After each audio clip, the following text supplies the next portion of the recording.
كخير الخلق كلهم والذي ترجى شفاعته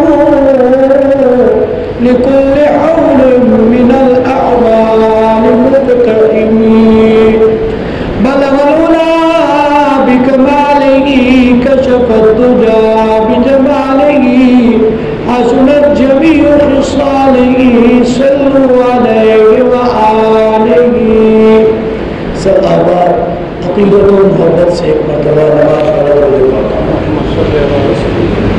اللہ جل جلالہ و عما نوالہ اللہم صلی علی محمد اللہم صلی علی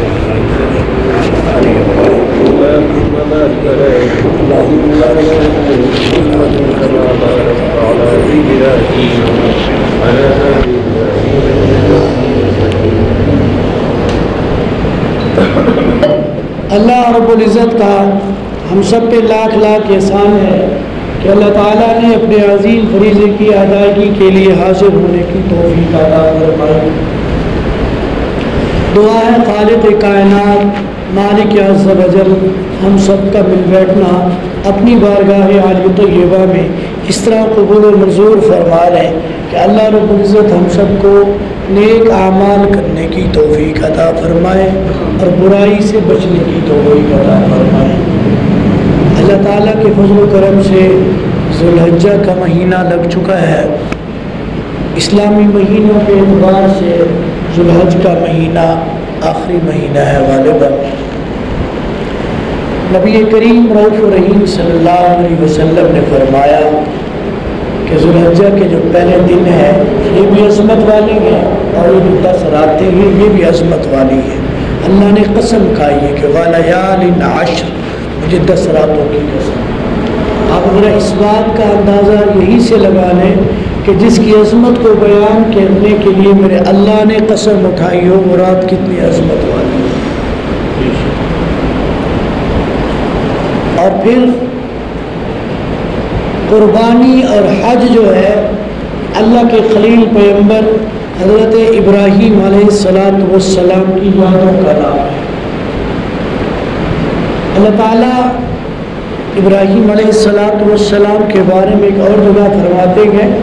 اللہ قرآن مجید فرقان حمید میں 25 مقامات پر 71 یا 69 مرتبہ ان کا نام لیا گیا ہے قرآن مجید میں ابراہیم علیہ السلام کا۔ الہ العالمین اپنی لا ریب و بیب کتاب کے اندر جناب ابراہیم خلیل الرحمن کا تذکرہ کرتے ہوئے یوں فرماتے گئے اعوذ باللہ من الشیطان الرجیم بسم اللہ الرحمن الرحیم وَإِذِ ابْتَلَى إِبْرَاهِيمَ رَبُّهُ بِكَلِمَاتٍ فَأَتَمَّهُنَّ قال انی جاعلک للناس اماما کہ ہم نے ابراہیم علیہ السلام کو چند کلمات کے ساتھ آزمایا فاتمہن وہ پورے اترے۔ ابراہیم علیہ السلام ساری زندگی قربانیوں کا نمونہ نظر آتی ہے۔ اب ابراہیم علیہ السلام پیدا ہی نہیں ہوئے، نمرود بادشاہ کے وزیروں نے نجوموں نے اس کو کہہ دیا جناب آپ کی سلطنت میں ایک بچہ پیدا ہونے والا ہے، آپ کی سلطنت کے زوال کا جو سبب بنے گا۔ نمرود نے خواب دیکھا تھا، خواب دیکھا ایک ستارہ نکلا ہے اور پاش پاش ہو گیا ہے اور اس کی وجہ سے باقی ستارے بھی ختم ہو گئے۔ نجومیوں کو اور معبرین کو بلایا کہ جناب اس کی تعبیر بتاؤ۔ فرمایا تعبیر پھر اس کی یہ ہے کہ تیری ہی سلطنت میں بچہ پیدا ہوگا، تیری حکومت کے زوال کا سبب بنے گا۔ دنیا کے اندر 4 بادشاہ ایسے آئے جنہوں نے پوری دنیا پہ حکومت کی ہے، ان میں سے ایک نمرود ہے۔ اور مزے کی بات یہ ہے جو 4 بادشاہ آئیں گے ان میں 2 مسلمان ہیں اور 2 کافر ہیں۔ جو کافر ہیں ان میں سے ایک بخت نصر ہے جس نے پوری دنیا پہ حکومت کی، دوسرا یہ نمرود ہے۔ 400 سال تک اس بندے نے پوری دنیا پہ حکومت کی ہے اور 2 مسلمان ہیں۔ ایک تو سلیمان علیہ السلام ہے اور دوسرا ذوالقرنین ہے. ذوالقرنین کا تذکرہ قرآن مجید کے 16ویں پارے میں موجود ہے. اس نے پوری دنیا کے اندر حکومت کی ہے. اللہ کی شان ہے. اور نمرود اتنا طاقتور تھا کہ 300 سال تک کبھی اس کو سر میں درد بھی نہیں ہوا, حکومت بھی کی ہے پوری دنیا پہ حکومت. اب ایک تو خواب دیکھا ہے, حکومت کا نشہ بھی بڑی عجیب چیز ہوتی ہے, جس کو چڑھ گیا اللہ بتائے اس چیز سے. اللہ اکبر یا حی یا قیوم. خواب دیکھتا ہے کہ ستارہ نکلتا اور باش باش ہو جاتا ہے. معبرین بتاتے ہیں. اور ایک بات اب یہ ذہن میں ڈال دی, یہ بادشاہ جو ہوتا ہے نا, بادشاہ کئی بار اس کا ایک معنی بے وقوف بھی ہے. اگر بادشاہ عقلمند ہوتا تو کبھی وزیر نہ رکھتا. وزیر وزر سے ہے, اور وزر کا معنی ہوتا ہے بوجھ. قرآن مجید میں ایک جگہ اللہ نے فرمایا کہ وَلَا تَزِرُ وَازِرَةٌ وِزْرَ أُخْرَىٰ, کہ کوئی کسی کا بوجھ نہیں اٹھائے گا. تو یہ وزیر بھی بوجھ ہی ہوتے ہیں. آج کل ہماری حکومت کے میں 55 سے 60 کہ ہمارے وزیر اعظم کے وزیر ہیں. یہ تو بات سے بات آ گئی. اللہ اکبر. نمرود کو معبرین بتاتے ہیں جناب آپ کی حکومت کے اندر ایک بچہ پیدا ہوگا. فرمایا وہ آپ کی زوال کا سبب بنے گا. جب بادشاہ کو یہ خبر ہوئی, بادشاہ نے تمام لوگوں کو شہر سے نکال دیا. جو مرد تھے ان کے شہروں سے نکال دیا, دیہاتوں میں. کہ تم شہر دیہات پر رہو. مرد وہاں رہے اور دیہات باقی عورتیں ان کے پاس جہاں جہاں پہ رہ رہا ہے. اب کیا ہوا, ابھی جو آزر تھا, میں تو یہ کہتا ہوں کہ قرآن مجید میں جیسے اس کا نام آیا ہے وہاں سے آزر ہی ہے. وَإِذْ قَالَ إِبْرَاهِيمُ لِأَبِيهِ آزر. پھر حضرات مرخین کہتے ہیں, ہر ایک کی اپنی آ رہا ہے. میرے سامنے جو باتیں آئی ہیں میں ساری آپ کے سامنے کو ذکر کر دیتا ہوں کہ یہ بت بناتا تھا. یہ جو آزر ہے بت بناتا بھی تھا اور بت بیچتا بھی تھا. اور ایک روایت میں یوں گزرا کہ اس دور میں 5000 سے زیادہ بت تھے. بت بناتا بھی تھا اور بت بیچتا بھی تھا. اور پھر یہ جو نمرود ہے اس کے قریبی لوگوں میں تھا, خاص لوگوں میں تھا. بلکہ نمرود نے اپنا مجسمہ بھی اس سے بنوایا ہوا تھا کہ میرا بھی مجسمہ بنا لا کہ لوگ مجھے بھی پوجیں. ذرا اندازہ کریں کہ کسی پارٹی کا کارکن, کسی کی تصویر, آج کل تو آسان ہو گیا پین فیکس کے ذریعے اگر کوئی مجسمہ بنا کے, جیسے ہم ہیں تو مسلمان نام کے ہی کسی چوک پہ کھڑا کر دیں, جیسے ہمارے چوک چوراہوں پہ آج کل قائد اعظم کی اور علامہ اقبال سے کھڑا کرے, جناب رانا صاحب کی تصویر ہے, شاہ صاحب کی ہے, ملک صاحب کی ہے. ہاں یار بڑا کس نے کیا ہے, ارے فلاں جو آپ کا کارکن ہے بڑا محبت والا ہے, تو کتنی اس سے عقیدت رکھے گا. تو ذرا اندازہ کیے اس نمرود کا مجسمہ اس دور میں بنایا جس دور میں مجسموں کی عبادت ہو رہی تھی, تو اس کے لیے تو خاص ہی آدمی ہوگا نا. نمرود کا یہ خاص آدمی جس کا نام تارخ بھی بتایا جاتا ہے, ناخور بھی بتایا جاتا ہے, آزر بھی کہا جاتا ہے. فرمایا یہ آتا بھی تھا اور جاتا بھی تھا, لیکن یہ اپنی بیوی سے ملا. یہ ملا, باقی مرد تو باہر تھے. آزر آ کے اپنی بیوی سے ملا, اور جیسے اس کی بیوی حاملہ ہوئی ویسے اس نے اپنی بیوی کو وہاں سے نکالا اور ایک پہاڑ کے غار میں جا کے چھوڑا ہے. وہاں پہ یہ بچہ اس کی بیوی رہ گئی. حضرت ابراہیم علیہ السلام کی جو والدہ تھی, غالباً اس کا نام ارمیلا ہے, ارمیلا. ابراہیم علیہ السلام کی جو والدہ ہے ان کا نام ارمیلا ہے. اب وہاں ان کی پیدائش ہو گئی, یہ رہ گئے. اور اللہ تعالیٰ کی شان کہ یہ 2 سال 3 سال کے تھے, لگتے ایسے تھے جیسے 6-7 سال کی عمر میں جوان ہو گئے. ایک موسیٰ علیہ السلام کے زمانے میں فرعون نے پہرا لگوایا تھا کہ بچے پیدا نہ ہوں. ایک ابراہیم علیہ السلام کے زمانے میں نمرود نے پہرا لگوایا کہ بچے پیدا نہ ہوں. عجیب ہے, اللہ نے اس کو بھی کہا تھا کہ تو نے خدائی کا دعویٰ کر کے تو ایک بچے کو نہیں چھپا سکا, جس کو میں نے بھیجا اس کو روک کوئی نہیں سکتا. اس نے بھی دعویٰ ربوبیت کیا, اس نے بھی دعویٰ خدائی کیا, لیکن دونوں جھوٹے تھے. رب العالمین سچا تھا, رب العالمین نے اپنی سچائی دکھائی کہ رب نے ابراہیم خلیل الرحمان کو بھیجنا تھا اور بھیج کے دکھایا. ابراہیم علیہ السلام پیدا ہو گئے, گھر میں بیٹھے, ایک دن اپنی اماں سے سوال کرتے ہیں, میری اماں یہ بتا تیرا رب کون ہے, تیرا رب کون ہے؟ ماں نے کہا تیرے سامنے تیرا باپ ہی ہے, میرے لیے سب کچھ وہی آتا ہے وہی کرتا ہے.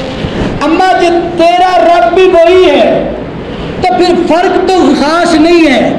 رب اور رب کی مخلوق میں کوئی فرق نہیں ہے. جیسے میں کھاتا ہوں ویسے میرے ابا جیسے میں چلتا ہوں ویسے میرے ابا چلتے ہیں، فرق تو کوئی نہیں، آخر کوئی وجہ تو ہوگی، پھر ان کا رب کون ہے؟ کہا اس کا رب وہی نمرود ہے۔ کہا اما ابے اور نمرود میں کیا فرق ہے؟ جیسے وہ کھاتا پیتا ہے ویسے نمرود کھاتا پیتا ہے۔ شام کو عباس جناب صاحب تشریف لے آئے، حضرت ابراہیم علیہ السلام کی والدہ کہتی تیرا بیٹا یہ سوال کرنے لگ گیا ہے۔ انہوں نے کہا تو ویلا بیٹھا، چل تجھے کام پہ لگاتا ہوں، تو ویلا بیٹھ کے نکم میں سوال کرتا ہے، تجھے کام پہ لگاتا ہوں تاکہ ان سوالوں سے جان چھوٹ جائے، چل میرے سے بت میں بیچتا ہوں، میرے ساتھ کام میں ہاتھ بٹوا۔ اب کیا ہوتا کہ باپ نے کہا بیٹا ایسا کر، میں بت بیچوں گا، آپ میں لوگوں کو کہوں گا یہ بت ہے، یہ بت ہے، بت لے لو، یہ اولاد دینے والا ہے، یہ نفع دینے والا ہے، صحت دینے والا ہے، یہ نقصان دینے والا ہے، تو پیچھے تائید کرنا ہاں ہاں میرا ابا سچ کہہ رہا ہے۔ جناب ابراہیم علیہ السلام اپنی والد کے ساتھ جاتے گئے، باپ آوازیں لگاتا ہے لوگوں بت لے لو، بت لے لو۔ فرمایا ابراہیم علیہ السلام کہتے ہیں لوگوں میرے باپ کی بات پہ یقین نہ کرنا، رب العالمین کی بات پہ یقین کرنا۔ رب العالمین کا فرمان یہ اذ قال لأبیہ یا ابتی لم تعبد ما لا يسمع ولا يبصر ولا يغنی عنک شیئا۔ لوگوں میرا باپ کی بتوں کو بیچتا ہے، نہ یہ نفع کے مالک ہے، نہ یہ نقصان کے مالک ہے، نہ یہ دیکھنے والے، نہ کسی کام آنے والے۔ فرمایا ابراہیم علیہ السلام شام کو گھر آئے، باپ بیٹے میں چپکلس ہو گئی۔ ابا کہتا ہے بیٹے تم میرا کیسا بیٹا کہ دنیا کی اولاد باپ کی معاملت کرتی، کاروبار بڑھواتی ہے، تو میرا کیسا باپ ہے جو کام، کیسا میرا بیٹا ہے جو کام کو ٹھپ کرواتا ہے، میری مخالفت کرتا ہے۔ اب یہ باپ بیٹے کا مخالفہ ہے۔ اب یہاں گھر سے لڑائی شروع ہوئی، اب قوم کے ساتھ لڑائی آ گئی، قوم آ گئی ان کے پاس، ان میلے پہ چلتے ہیں۔ تو ایک آدمی چلا تھا ایک ملک سے ایک اور جگہ ملک گیا، جب وہ سیر کر کے واپس آیا تو لوگوں نے پوچھا سنا تو جو نئے شہر سیر کرنے گیا تھا کیا دیکھا؟ اس نے بڑی پیاری بات کہی، کہا یار میں عجیب دیکھتا ہوں یہاں جو بکری کا بچہ پیدا اس کو لیلا کہتے ہیں، اور جو لوگ کسی جگہ اکٹھے ہو جائیں تماشا ہو جائے اس کو میلہ کہتے ہیں۔ یہ لیلے اور میلے میں کوئی فرق کوئی نہیں ہے، اور میلہ سب کے سے پہلی ایجاد جو ہے یہ فرعون کی ہے، اور یہ جو مجرا اور کنجریوں کو نچانا یہ سب سے پہلی ایجاد، یہ میلہ نمرود کی ایجاد ہے اور یہ فرعون کی ایجاد ہے، مجرا کرانا۔ اللہ اکبر یا حی یا قیوم، قوم آ گئی، آج ہم میلے پہ چلیں۔ ابراہیم علیہ السلام کہتا ہے فقال انی سقیم۔ ایک ہوتا ہے مرض اور ایک ہوتا ہے سقم۔ مرض کسے کہتے ہیں؟ کسی کے سر میں درد ہے اس کو مرض ہے، کسی سر میں درد ہے اس کو سقم کسے کہتے ہیں؟ جس کو روحانی تکلیف کا پتہ ہو، کوئی بات بندے کی طبیعت کے خلاف شرعی طور پہ آتی ہے، بندہ بعض اوقات موقع ایسا ہوتا ہے کہہ بھی نہیں سکتا تو اس کی مراد کچھ اور لے کے یوں کہہ دیتا ہے۔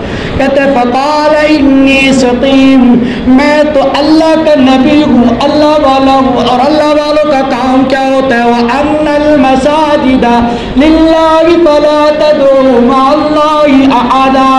اللہ والے مسجدوں میں ہوا کرتے ہیں، مسجدوں کو آباد کرتے ہیں، میلوں پہ نہیں جایا کرتے۔ میں سقیم ہوں، مَا لَكُمْ لَا تَنْطِقُونَ، میں تمہارے ساتھ میلے پہ نہیں جا سکتا۔ قوم گئی۔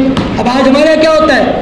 کوئی میلے پہ جائے، پٹھے کام کرنے جائے تو یار چل یار پیر صاحب کی قبر پہ دعا ہی کرتے ہیں، سیر کرنے جا رہے پورا ٹبر اکٹھا ہو کے منت منوتی اتارنے جا رہے ہیں، یار خیری اور خیری جائے، چلو پیر صاحب کی قبر پہ دعا کر کے آئے۔ اب وہ کیا کرتے تھے؟ وہ بت کی قبر میں بت سیاح خیال کری آسان میلے جمعے پہ ہیں، یہ پرانی ریت آ رہی ہے، آج کی نہیں ہے۔ اللہ اکبر یا حی یا قیوم، قوم میلے پہ جانے لگی۔ ابراہیم علیہ السلام جہاں پہ بت رکھے تھے بت خانے میں پہنچ گئے، کسی کا کان کاٹ دیا، کسی کا ناک کاٹ دیا، کسی کی لات کاٹ دی، کسی کا ہاتھ کاٹ دیا۔ فرمایا شام ہو گئی کبھی نہ بیٹھی، دیکھو کیا ہوا ہمارے بتوں کو۔ عجیب منظر ہے، قرآن مجید نے نقل کیا کہ ہذا بآلہتنا، اور دیکھو قال بل فعلہ کبیرہم، تو یار پتہ تو کرو ہمارے خداؤں کے ساتھ کس نے زیادتی کی۔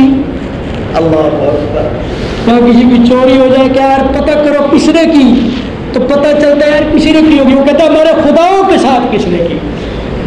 اللہ اکبر یا حی یا قیوم، قوم ابراہیم علیہ السلام کے پاس آ گئی کہ یار تو بتا. قال بل فعلہ کبیرہم ھذا فاسألوہم ان کانوا ینطقون. او ابراہیم بتا کیا ہوگا, ان بتوں کے ساتھ کیا ہوا؟ جناب ابراہیم علیہ السلام فرماتے ہیں کبیرہم ھذا فاسألوہم کبیرہم. اے جو بڑا تمہارا پاپی ہے, تمہارا بڑا خدا ہے, اس سے پوچھو نا, اس سے پوچھو. کبیرہم ھذا فاسألوہم, اس سے سوال کرو نا, اس سے بات پوچھ لو. فرمایا فرجعوا الى رؤوسهم فقالوا انکم انتم الظالمون ثم نکسوا على رؤوسهم. سر جھک گئے شرم سے, سارے شرم سے جھک گئے. کہتا ہے لقد علمت ما هؤلاء ينطقون, اور یار تجھے پتہ تو ہے یہ بولنے کی طاقت نہیں رکھتے. قال افتعبدون, اب یہاں سے کلام ابراہیم علیہ السلام کا شروع ہو رہا ہے. قال افتعبدون من دون اللہ, اور کیا میں تمہیں نہیں کہا کرتا تھا جن کی تم اللہ کے علاوہ عبادت کرتے ہو. افتعبدون من دون اللہ, جن کو تم پوچھتے ہو اللہ کے سوا.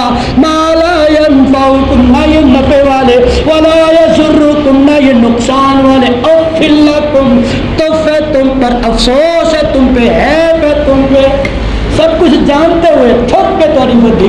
وَلِمَا تَعْبُدُونَ مِن دُونِ اللَّهِ أَفَلَا تَعْقِلُونَ, سب کچھ جانتے ہو پھر بھی اللہ کے علاوہ ان کی عبادت کرتے ہو. افلا تعقلون, کہ تم عقل نہیں رکھتے. اب کیا ہوا, آگ بگولا ہو گئے. اب ابراہیم علیہ السلام کے خلاف سازش کو بادشاہ وقت کے پاس لے کے گئے. قوم بھی اکٹھی ہو گئی, باپ بھی اکٹھا ہو گیا, بادشاہ کے پاس پہنچ گئے, نمرود کے پاس پہنچ گئے. اب نمرود کے پاس جو جاتا تھا پہلے, وہ اس کی دربار میں جھکتا. جناب صاحب بیٹھے ہیں, رب صاحب بیٹھے ہیں, نعوذ باللہ, رب کے سامنے جھکنا تو بنتا ہے جی, نعوذ باللہ.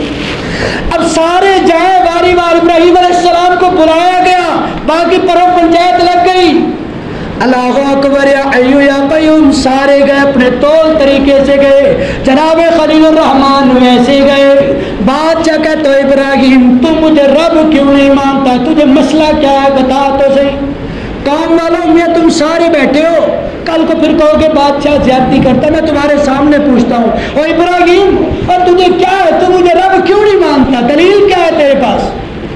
ابراہیم علیہ السلام اللہ کا کلام پڑھ کے جواب دے. تیسرے پارے میں یہ واقعہ تفصیل کے ساتھ کہتے ہیں اِذْ قَالَ إِبْرَاهِيمُ رَبِّيَ الَّذِي يُحْيِي وَيُمِيتُ, میرا رب وہ ہے جو زندہ بھی کرتا ہے, وَيُمِيتُ, اور مارتا بھی ہے.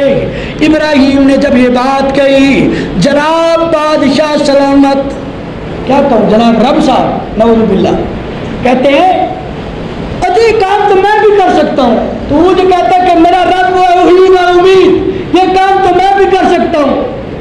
قال انا احیی و امیت, ایک زندہ تھا اس کو پکڑ کے قید کر دیا, قید والے کو آزاد کر دیا, ایک کو مار دیا. کہا دیکھ وہ قیدی تھا اس کو آزاد کر دیا, آزاد تھا اس کو لٹکا دیا, میں موت دے سکتا ہوں, زندگی دے سکتا ہوں.